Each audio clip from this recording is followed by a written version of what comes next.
delicious. Now, it's also one of my favourite ingredients to cook with, as you all know.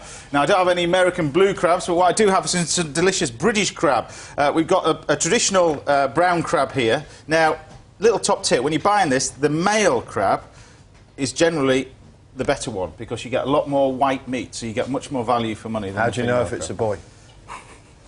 You check. I'll explain when we're off air. This is the spider crab as well. Now, this is a small one.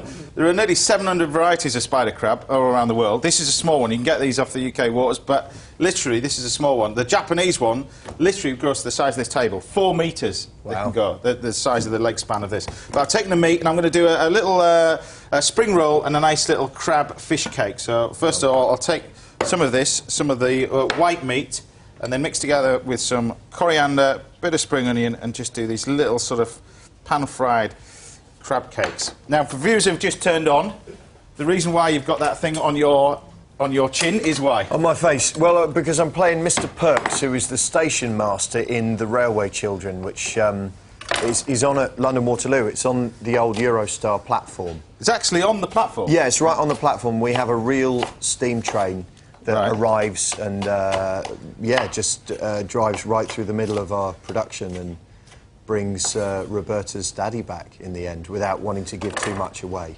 Well, I think... Well, I'm glad you filled me in on that, because I hadn't got a clue what The Railway Children was. You've never seen the film? No, I wasn't alone. No. These two chefs have never seen it either. I was more of an A-Team fan. You see, A-Team, More of an A-Team fan. It's very similar to the A-Team, The Railway Children.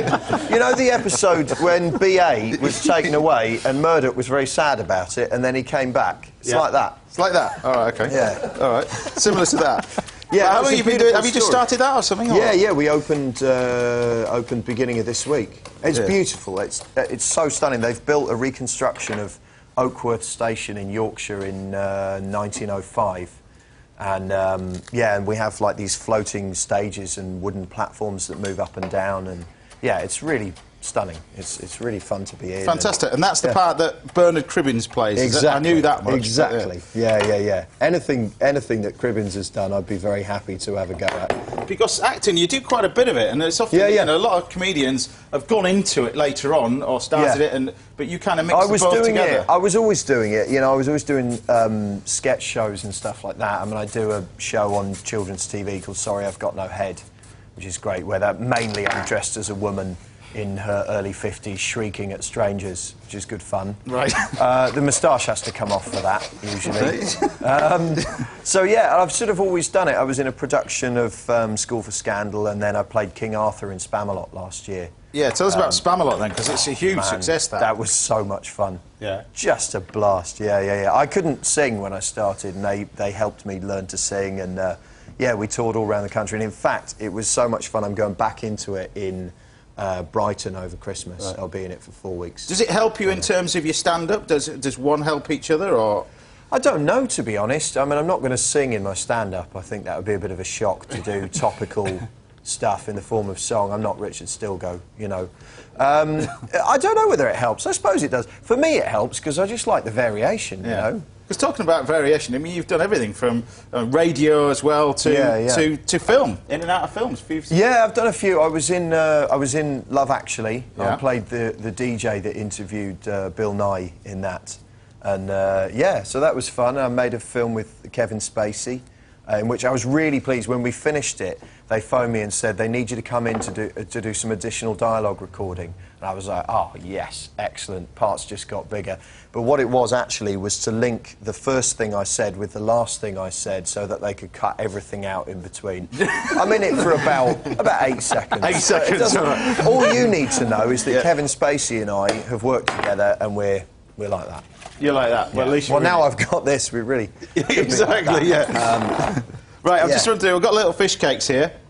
I'm going to do these little spring rolls. All we do with these is grab a little bit of egg wash, just a touch of egg wash, just on 4, literally, notice do 4 sides, literally open that one up.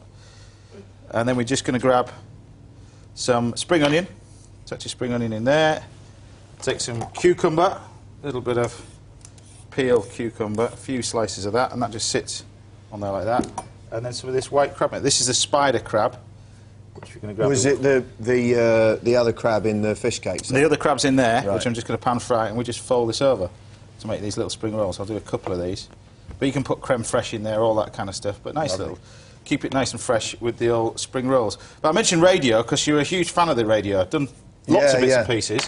Yeah, well, the nice thing, if you're doing topical comedy, you know, satirical stuff, which is what I do probably most of the time, it's really, really fast. You know, if something happens, you can write about it, get it recorded and get it out there very quickly. TV takes a little bit longer. I mean, obviously, Have I Got News For You is reactive and fast, and I love it when I do that. But, yeah, I do a show on Radio 4 called The Now Show, which is just great. You know, I've done it for years. It's really, really good fun. And then I do lots of character stuff on the radio as well. So. And now an author. Now an author, yeah. So tell us about the book then. Well, I can tell you that writing a book is a very, very lonely experience. Isn't it? Yeah. It's the first thing I've done where you finish what you're doing and no one claps. And I realised what a very shallow man I am. I'd finish a chapter and look up and go, hey, and there's no one there. So, yeah, well, basically, the book is called God Collar. Yeah. And it's about faith and atheism and my troubled relationship with God, essentially. My best friend died a few years ago, 3.5 years ago. Yeah. And I was an atheist, and I still am, really. But it came as a real shock when he died, and I really struggled with it, and sort of... I still do, actually. I still think, well, where is he? Where's my friend? I still talk to him like he's around, and but I don't really have any belief in an afterlife. Yeah. So the point about the book, really, is to say... Firstly, I'm confused. I don't know anything. I'm not going to try and give anybody the answers to anything. It's to talk about the state of confusion in a comedic style. So I toured this as a show and then did it in the West End and stuff. And I just felt I wanted to kind of take it a bit further, you know. Because a lot of comedians can poke fun at sort of the religion. Well, that's the easy end of it. It is an easy attack, but you look at it from a different point of view. Well, I do. I mean, that's not to say I don't take the mick, because a lot of the hypocrisies that exist in the faiths that we're most familiar with, you know, Christianity, Judaism and Islam, you know, there's a lot about the way that they conduct themselves, the rules that they follow that I find absurd, and some that I find very offensive. Yeah. Some of the attitudes that are written in those holy books are things that I struggle with.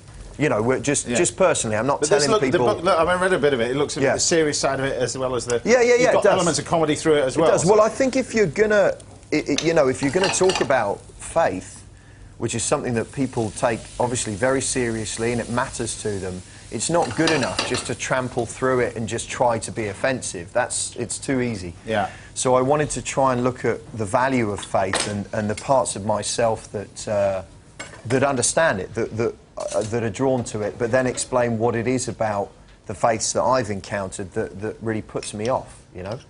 So it's hopefully a decent mixture of the two. And at the end of the book, are you any different, or...?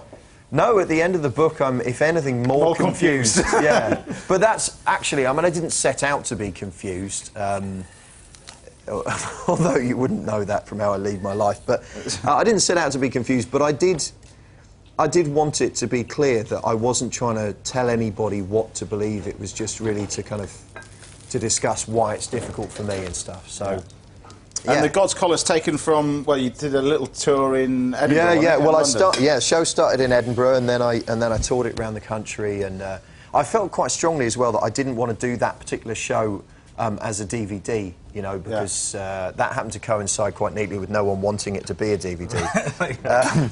So best of luck with the book. So those look like they might be about 1,000 degrees. They are pretty hot, so try these Excellent. probably first. A little bit of, they're the little crab cakes, nice and simple. Touch of lime on the top. That looks great. Very simple. Inside there you've got crab, inside the spring rolls you've got crab, a little bit of cucumber and spring onion. So, bit of creme fraiche to go with it. That's yummy. I can't believe how quickly you've done that as well. That would take me most of the day to knock that up. 6 minutes, done. Yeah. Right, what we'll be cooking for Marcus at the end of the show. We'll be facing Food Heaven prawns. The prawns are peeled and salted in butter, then added to a sauce made with remaining shells, cream, shallots, a little vodka, and then served with samphire and a few oven-roasted tomatoes. Or it could be facing Food Hell, chicory. The chicory is braised into a salad with fennel, orange, watercress, mustard vinaigrette, and serve with breadcrumb chicken breast, served with just a touch of orange zest. That is really hot. Yeah, there's a little bit of water there, I told you that. Some of the viewers and the guys in the studio get side Marcus's fate today. Daniel, what did they sound of? Are you going to go for the heaven or hell? I'm going to go for the hell. I like the sound of the chicory. Really? Yeah. Janice, what about you? Oh, it's the prawns all the way. I knew, I see. Yep. Little twinkle in your eye this Yeah. morning as soon as I mentioned that. There you go. Yep. Right, well, you have to wait to the end of the show, see the final result. Enjoy eating the rest of those. That's so good. It's good? That's delicious. Yeah, There you go. yeah. Right, it's time for more easy Indian food from Anjum Anand.